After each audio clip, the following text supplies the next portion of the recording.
नागेश्वर भगवान शिव का यह प्रसिद्ध ज्योतिर्लिंग गुजरात प्रांत के द्वारकापुरी से लगभग 17 मील की दूरी पर स्थित है।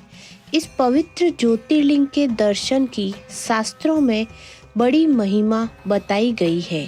कहा गया है कि जो श्रद्धापूर्वक इसकी उत्पत्ति और महात्म्य की कथा सुनेगा वह सारे पापों से छुटकारा पाकर समस्त सुखों का भोग करता हुआ अंत में भगवान शिव के परम पवित्र धाम को प्राप्त होगा।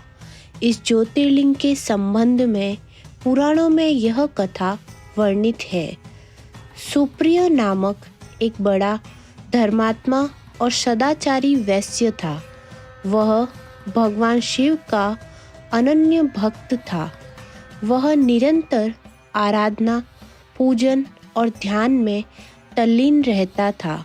अपने सारे कार्य वह भगवान शिव को अर्पित करके करता। मन, वचन, कर्म से वह पूर्णतः शिवार्चन में ही तल्लीन रहता।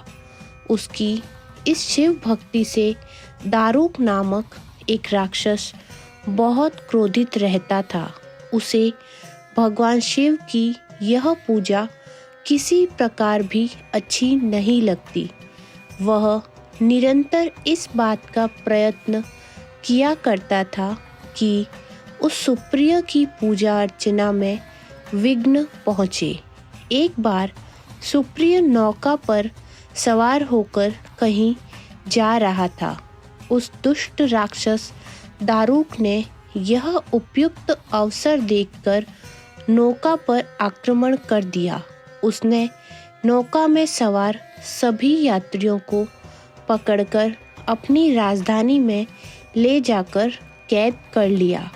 सुप्रिय कारागार में भी अपने नित्य नियम के अनुसार भगवान शिव की पूजा आराधना करने लगा। अन्य बंदी यात्रियों को भी वह शिव भक्ति की प्रेरणा देने लगा। दारुक ने जब अपने सेवकों से सुप्रिय के विषय में यह समाचार सुना तब वह अत्यंत क्रुद्ध होकर उस कारागार में आ पहुंचा। सुप्रिय उस समय भगवान शिव के चरणों में ध्यान लगाए हुए दोनों आंखें बंद किए बैठा था।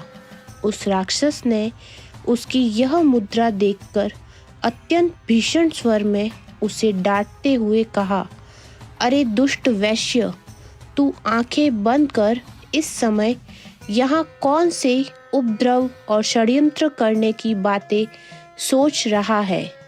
उसके यह कहने पर भी धर्मात्मा शिव भक्त सुप्रिय की समाधि भंग नहीं हुई।